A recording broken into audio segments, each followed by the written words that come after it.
he said to him, hello. Hello, peace, peace, peace. Hey, Christian. Kalam, how are you? What happened, man? Which article you are reading for me saying that those hadith are not correct and they are not sahih? Where do you get this from?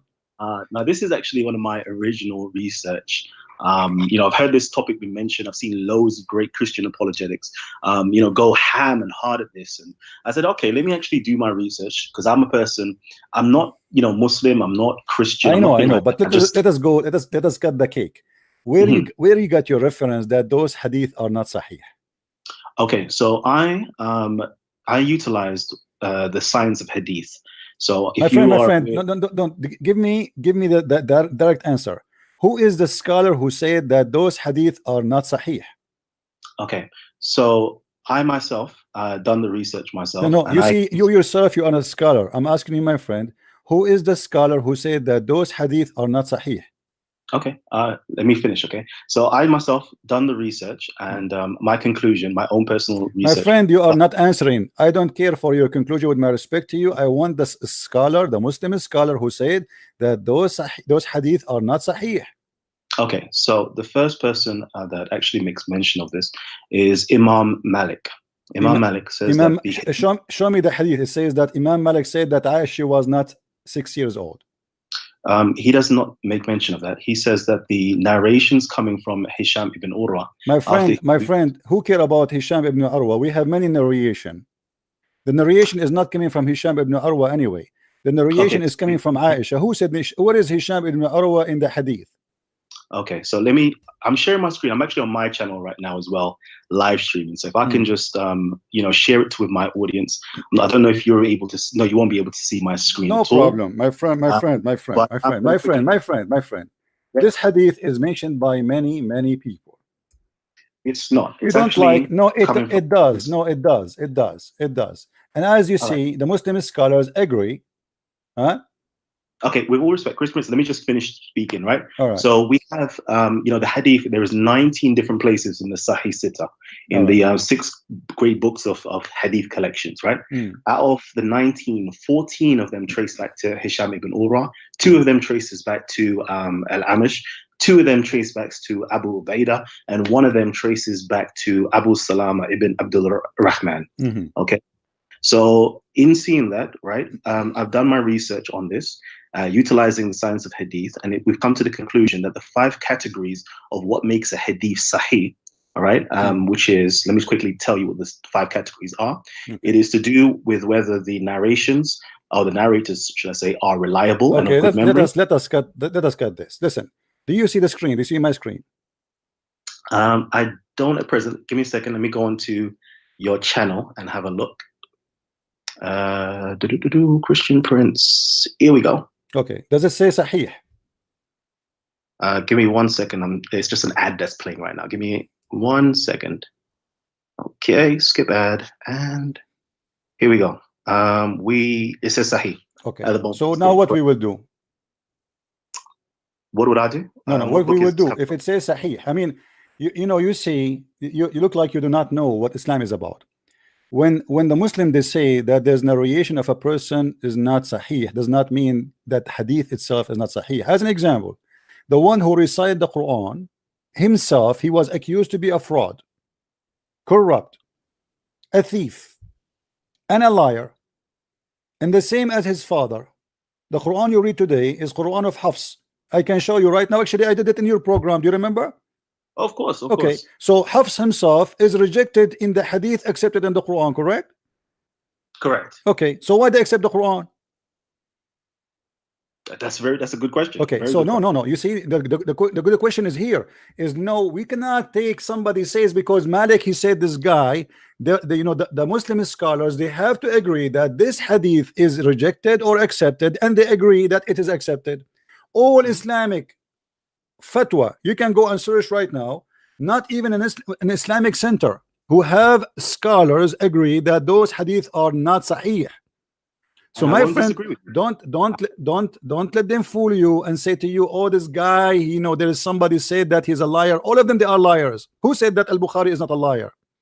Who said that Muhammad is not a liar? Who said that Aisha is not a liar? All of them, they are liars. So my friend, when the Muslims, they say that they are lying at each other and lying about their prophet, that's not my problem. That is their problem. Same time, here we go, we have the liar saying that this is a Sahih hadith. What we will do with it? Indeed. So let me, if I have the possibility to actually speak, I don't disagree with you in terms of it's been labeled as Sahih, right? But the problem is that a lot of people are under the false conceptualization that everything inside of Sahih Bukhari or Sahih Muslim is actually Sahih, and that's usually just the laymen. They actually have that opinion, but the actual scholars, and I'm reading from a book now called the let me just quickly get it. So it's called the Textbook of Hadith Studies on page 38. It says in there, thus it is noted that of the total of 430 or so of al-Bukhari's transmitters, only about 80 have been questioned or labeled as weak.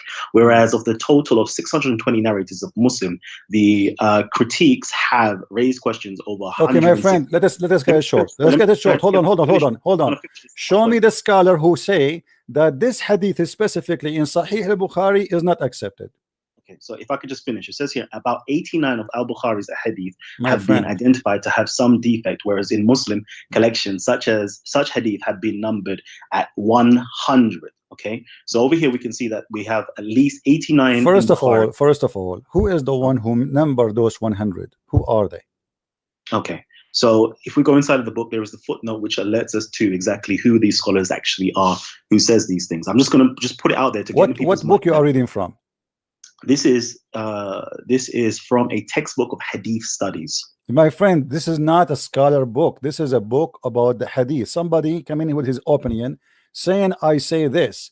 This is Sahih al-Bukhari. I can play for you right now. I can show you tons of thousands of videos speaking about how accurate Sahih al-Bukhari. Sahih al-Bukhari is the second book after the Quran. So anyone want to say it is not true, he have a problem to show us where he got this from. It's not you see, not every narration in Sahih Bukhari my friend. First of all, Sahih Bukhari is one of 6 narration of 6 authentic hadith according to the Muslim Sunni.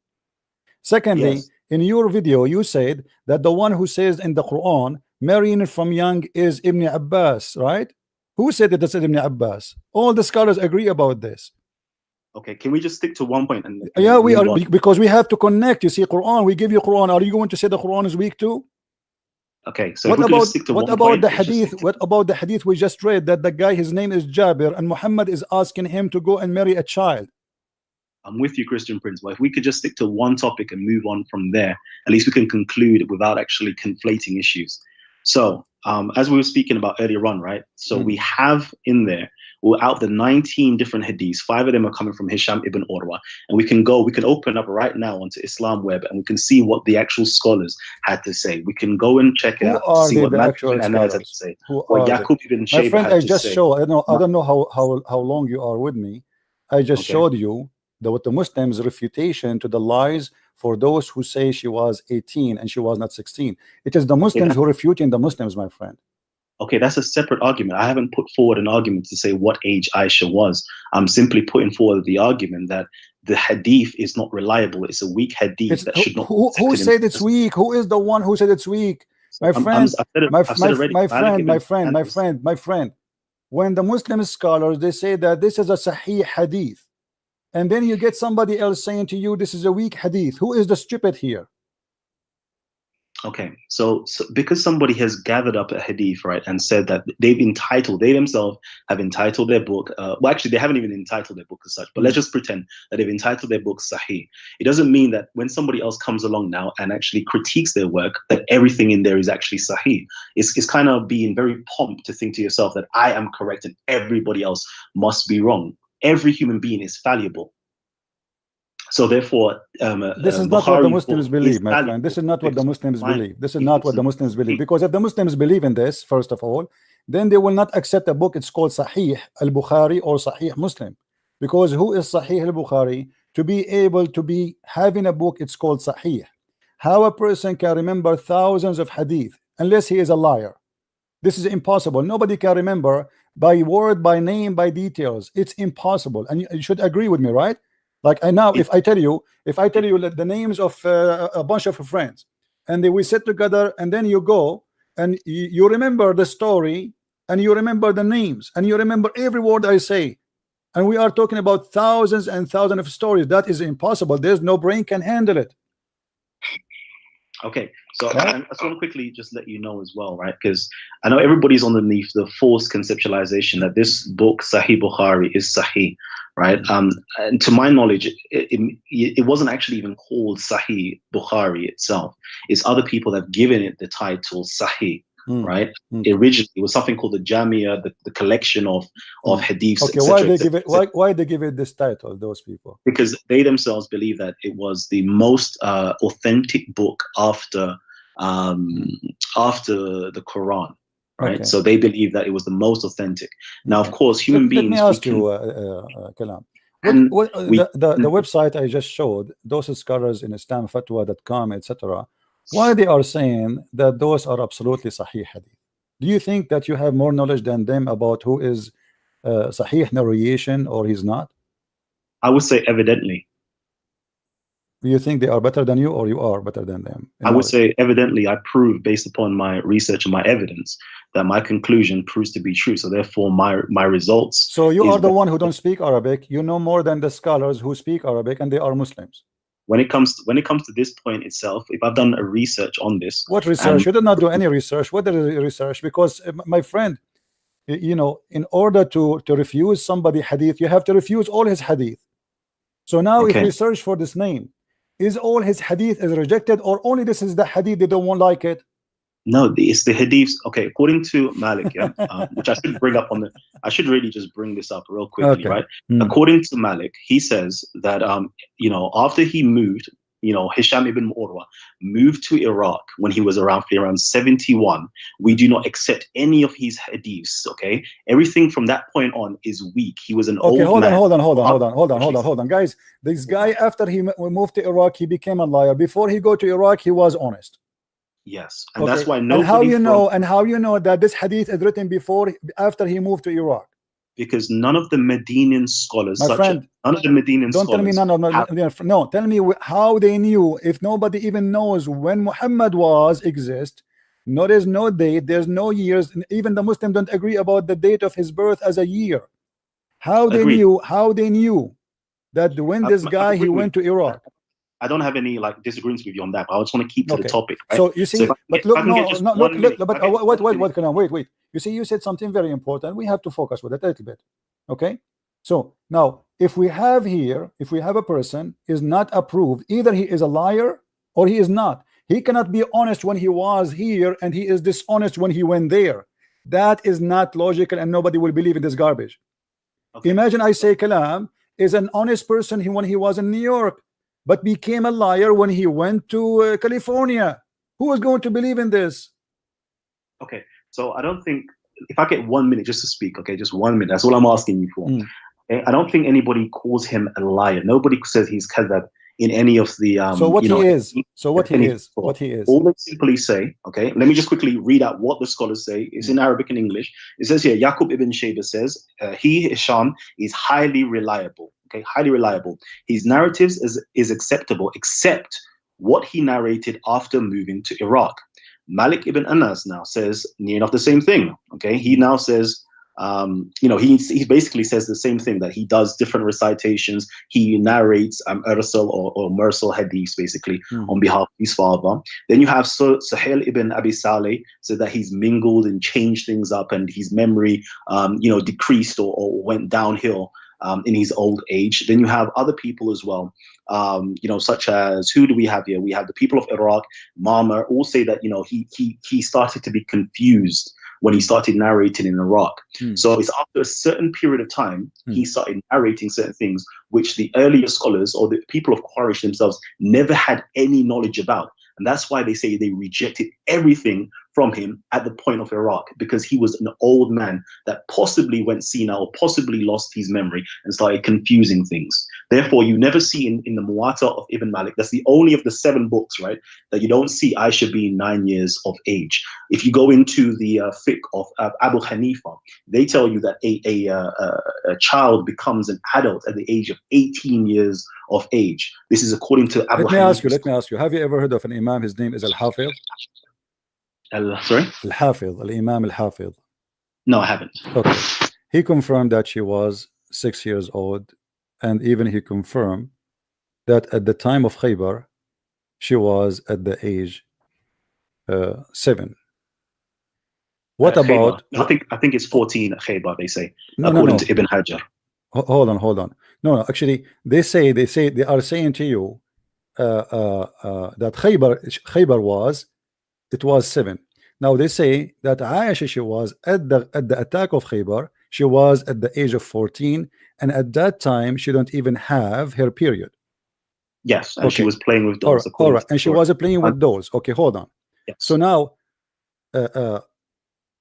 as long they are confirming that at that time she was still 14, then we can just count how many years from Khaybar backward, and we will find the age of Aisha. Definitely. Okay. So here we go. Okay, here you go. If I read Al-Khattabi, let me show you on the screen. Here we go. قال الحافظ قال الخطابي, and this is not the one you don't like, the one they say he's a liar. Okay, it was allowed for Aisha to play, for she is not mature. I said to confirm this about its possibility, because Aisha, she was by the time of Khaybar, the attack of Khaybar, not Khaybar, the attack of Khaybar, at the age of 14 years old, and maybe she complete 14 or she passed or even close. So he's not sure if 14 past 14, 13 going on 14 is something like that. And he say, but in the attack of Tabuk, she was for sure mature. Okay, and this is he continue this قطعا فيترجح رواية من قال في خيبر. So it's more reliable to say that it is about her age when she was in Khaybar.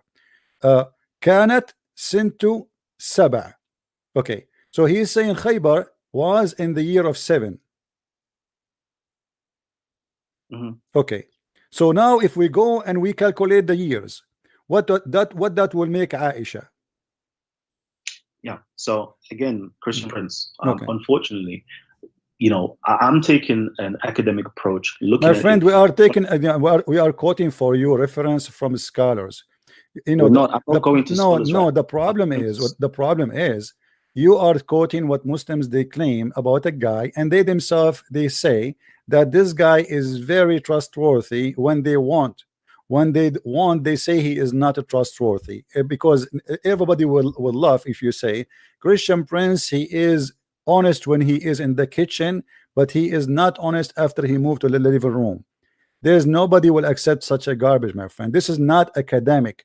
This is an opinion of a guy. Maybe he is jealous from this guy. Maybe they don't like him. Maybe he's from different sect. Maybe they are trying to put him down, because this is exists always in the Islamic history. As an example, there's many writers they speak against Al-Bukhari. Even some of them they accuse him that he is not even a Muslim. Even some they say he never exists.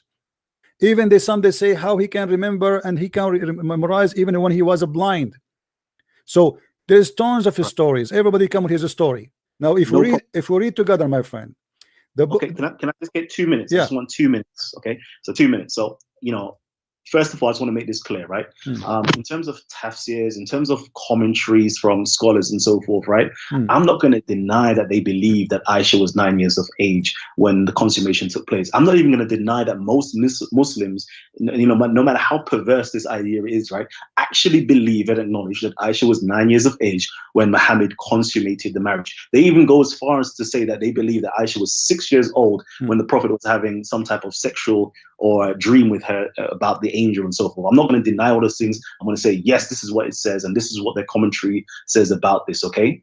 Push that aside for a hot minute, right? Because that's what Muslims say. That's a Muslim argument. I'm not having it, okay? The argumentation I'm having is an academic one. I'm going from a chronological perspective, Okay, is it as though what actually happened during the lifetime of the Prophet, what happened during the the following years of the Prophet with the Sahabas, what happened with the Tabayin, what this have to do with the topic we are talking about, and what happened with the fiqh, the faqih, the jurisprudence scholars and so forth, right? How did things actually evolve with the idea that Aisha my friend, you are quoting for me, you are talking too much, but you are not saying to me what this have to do with this. This hadith is approved by Muslims. So, okay, and so I'm not all talking, the Muslims, if we go right now, me and you, to the official government website of the Kingdom of Saudi Arabia, do you think it's for their benefit to say Muhammad he did marry at the age of 6 but he's not? Do you think they are not academic? But you are the guy who do not know how to read Arabic or to write Arabic. You know what academic mean. Do you think that the one who give PhD in Islam and teach in Islamic university in the city of Mecca and Al-Medina, they are not academic, but you are the one who do not know 2 words in Arabic, you are academic? Yeah, because I've spoken to a lot of Muslims. Okay, we have nothing to talk about, guys. This guy, he think he's there is no more to talk. Thank you. This guy, he think that he is academic and the scholars of Islam, they are donkeys. Thank you very much. There's nothing to argue about. The hadith in front of me had nothing to do with the name even you mentioned. Is it academic or not? When we show you what the Muslim believe from the official government website of the Kingdom of Jordan or the Kingdom of Saudi Arabia, and you know and I know and everybody knows that nobody dare to fabricate something because it can cause you death. They will kill you. When we see tons of hadith repeating the same story, have nothing to do with the name you mentioned to me, you are stuck with that name. But there's many stories from other names, what they will do with them. When you see an article written by Muslim scholars, not Muslim Abdul who made, and then he says to me, this is my own conclusion. Who are you? Academic study. What academic study? How you can get the time when this guy he went to Iraq, and how this guy can be a liar in Iraq but he's a truthful in Mecca or Al-Medina? Who can believe in such a garbage? That is a joke. So if you want to talk in academic, you don't tell me this is my conclusion. So now we have the conclusion of the academic of Mr. Kalaam versus the scholars of Islam. When I asked him, name for me one person, he said that this hadith is not accepted. He did not give me anyone. He just said to me, there's some, they say that this guy, after he moved to Mecca or moved to Iraq, he became not honest. That is funny.